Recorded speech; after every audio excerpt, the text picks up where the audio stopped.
bàbá mi ràn ẹ̀gbọ́n àti àbúrò mi ràn sálàfíà mo tún bá yín èmi kí ọmọ yín Muibat Olúwakẹ́mi ọmọ tí bàbá Saliu Sata láti Ògìdì Ẹ̀là àwọn ọmọ tó ń tọbọdì rẹ èmi kí omu se mole olè léa olè lájúwò ọmọ àhówódò jẹgbà lọ́yìn sáwọn gègèsè gíla ń wó làṣà sálàfíà mo bá yín ẹ̀ẹ̀kan mo tún mọ́rọ̀ kan àtúmọ̀ bá yín hàn lórí alápámá ṣiṣẹ́ fídíò ra ẹlẹ́ àti bẹ̀rẹ̀ láti ìjọmọ̀ ìrìn so mi fẹ́ hàn lónìí náà ni pé the last time I họ̀rọ̀ lórí reason ilé ò jẹ́ pé àwọ̀ mú jẹ́ alápámá ṣiṣẹ́ yes mo ti hàn wọn reason wọ̀nyẹn some of them of course is not all of them of course but lónìí mi sáà tún fẹ́ họ̀rọ̀ ni pé wọn àgbàṣe gbọ́dọ̀ I think yes to be able to get out of that alapama ṣiṣẹ́ that is being lazy yẹn that lazy bone yẹn thinking of ara delay ọ̀ni ara dúró de ọ̀ni mukora wọn àwọ̀ ṣe kábíyà ṣe wọ́n get out of those kind of thing for example àbájẹ́ irú ọ̀ni bẹ́ẹ̀ yẹn kábà ṣe rẹ̀ get out àbí for us not to even be like that you understand number one ni pé as an individual as a person ọkùnrin obìnrin ọmọdé alàgbà ní òwò nílé àlejò a gbọ́dọ̀ believe in ourselves yes believing in yourself is number one thing ọ̀nì bẹ́ẹ̀ àti mọ́ believe lé ara rẹ̀ àmọ́ believe ìhun ó jẹ́ ìrẹ̀ ní problem àwọn bàbá ìlà àwọn believe in themselves so ọba tí mọ́ believe lé ara rẹ̀ wá wọ believe yìí wọ̀ ṣe nǹkan kan láyé yìí wá wọ believe yìí wọ̀ ṣàṣeyọrí wọ̀ succeed believe lé ara rẹ̀ yìí ẹnu wọ̀ ṣe because Ọlọ́run ti mú agbára àti ability àti gbogbo rẹ̀ àmúkọ́wọ̀ ó ti call you as a person ó pè wá lórúkọ rẹ̀ ó pè wá ní royal priesthood okay ó pè wá ní virtuous woman as a woman ọbàjọ́bìnrin you are a virtuous woman or you can do anything yanu wa wo se wo ba believe in rare gẹ́gẹ́ bí Ọlọ́run ṣe re yanu wa wo se ó jẹ́ number 1 priority le mu ni ṣàṣeyọrí lílé ayé we be ṣe business and mo believe li be we re ṣàṣeyọrí wo ṣàṣeyọrí we be lílé we ka we won believe we ka ire ìwọ ye wo we be li nǹkan e ko bi se ko amo mo kan hihi we re mo any so number 1 ni pé we believe we can me saying positively okay believing in yourself and believing positively okay not negative don't you ever think of negativity of course irega but mo je nje ohun ku odile stay away from people lo je pé imu negativity ko wo stay away from people that don't want you to believe in yourself. Stay away from them. Because they want to like pull you down. They want to like discourage you. They want to like stay away from those people. It will help. Stay away from them. Stay away from them.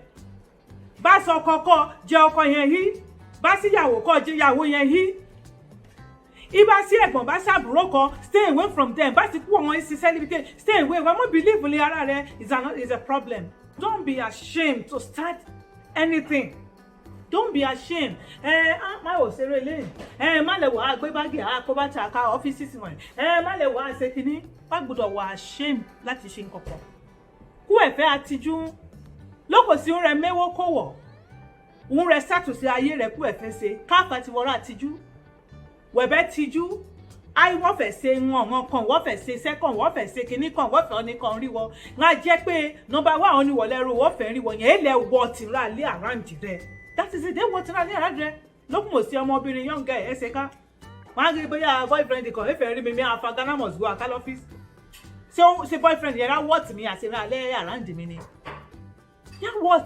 what me ra le around me but mo believe but we feel ashamed he re me boya kumi be go aruka etajaka so believing in yourself and do not be ashamed of yourself or whatever you want to do in as much you we say yen ohun re mu ewo ko wo ko esi boya ire we e so le abo re se kini esi wa doti but we re se lo je pe ku e fe se rurin un wo tule aye re se wo yi wo pada nwo je wo ni tere pass anything we fella say so me go for that later and give a more example as a person.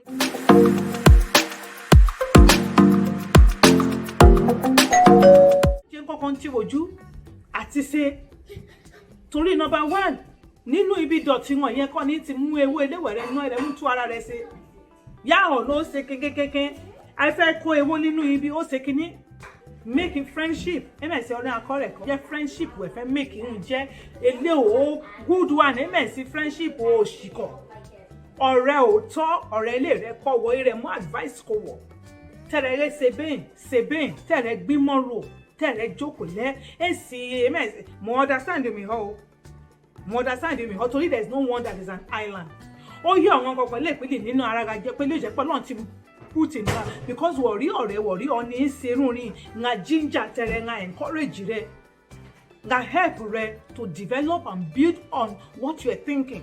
You understand what I'm saying? You have to know the kind of people you are going to meet with. You have to choose them. You have to select them. Going around people that is going to help you to develop, to help yourself, to believe in yourself, to do something. Okay? Oniwon ire push rẹ iwájú èso niwon ilo rẹ jẹ́ pé ire pull rẹ down ko onwon ire yo ke sebe ọ̀rẹ́ òótọ́ lito òótọ́ ile ire kowo yi ọ̀nà ere mo advice ile o correct ko oni be advice rẹ tòótọ́ o ku orin la ni oniwon yẹn tó oni be advice rẹ tòótọ́ ìfẹ́ ìtẹ̀síwájú mo bá láti request for help. There's no one elo jẹ́ pé ó mọ̀ tán mo jẹ́ n ká wara pé okay wo béèrè ìmọ̀ wo béèrè advice wo request if you need a help speak out to people. Okay? Mo ge bóyá wo ti bá wọn ní kan ọ̀rọ̀ kan da wo un abo ti bá wọn ní kan ṣe kíní ó dalẹ̀ rẹ use your brain wo lo brain rẹ ya hope lo jẹ́ pé wo fẹ́ pé they need assistance on ni go ba mo ọ̀rọ̀ wo de wo wo mo bóyá kíní wo láti speak out to be able to seek people advice. Okay? And pray to God, seek God anytime, any day. Ọlọ́run, I am the way, I am the truth, I am the life. Okay? Or you come to me. Ọlọ́run, esi ènìyàn, I am not a man that I lie, or neither I am a man that I change. I do not change my word. Ohun kí Ọlọ́run wọ kan lẹ́kùn anytime, ó lẹ́kùn ra lè sisi, ó ra lè títí àtọ́. Wọ bá ọ̀rọ̀ bá ẹlẹ́dàá rẹ̀ ọ̀rọ̀ wọ béèrè. Wọ́n láti mọ Ọlọ́run, wọ́n láti ra wà prayerful. Ọlọ́run pa mí mọ́ lead mi o mi fẹ́ ṣe Ọlọ́run mú ìmọ̀ kò mi mú idea kò mi o ibo ese re wà la go ngan pé di mú àwọn wọ́n wọ̀ wo mo le wo jókòó le ran mú ọ̀run wọ́n wọ̀ n ó ti ṣẹlẹ̀ yìí mi rí dáadáa ko believing in yourself, believing in God, praying to God and asking God for wisdom, direction. Ìrẹ̀rùn àwọn ní ìwọ ìbọ̀lẹ̀ expect little small beginning. More be little small beginning rẹ. Ìbọn ní ti bẹ̀rẹ̀ ní kékeré kí ti rẹ̀ gbé débi lílá. Bẹ̀rẹ̀ small, no matter how small it is. Wẹ̀rẹ̀ bẹ̀rẹ̀, no matter how small. Start, no matter how small. Start little, and from there you will grow. Wẹ̀rẹ̀ expand. Wẹ̀rẹ̀ add more. Okay? Ọlọ́run, your beginning might be small, only, but you will be greatly expand. And faithfulness, faithful. Wọ́n bá mọ̀ faithful ìrárẹ̀.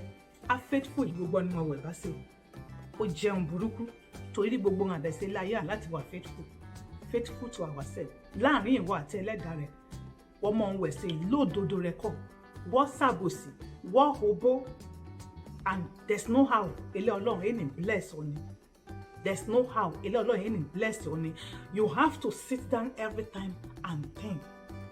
Mo really the other one, right? Mararo, see me to say, more baru, don't be afraid to start. More baru, like to start. Don't be afraid to give it a try. Test it, worry. Pata, wa fail. Wa ba fail, wa learn one thing. If what you fail, if what you ready, perfect, correct. Because we fail, libi, we learn some things. If what you fail, yeah. Yale, you can't call idea, ko ile o lost. Yes. Or likely more lobo as if but what I'm saying is you will gain something there. So do not be afraid to start. Do not be afraid to give it a test. Do not be afraid to try something out. More eboya oni okere mi me go very advice no wore kini no. Ya here oni either nbobo oju wo lo abi wo julo wo get knowledge wo gain nǹkan ìmọ̀ kan.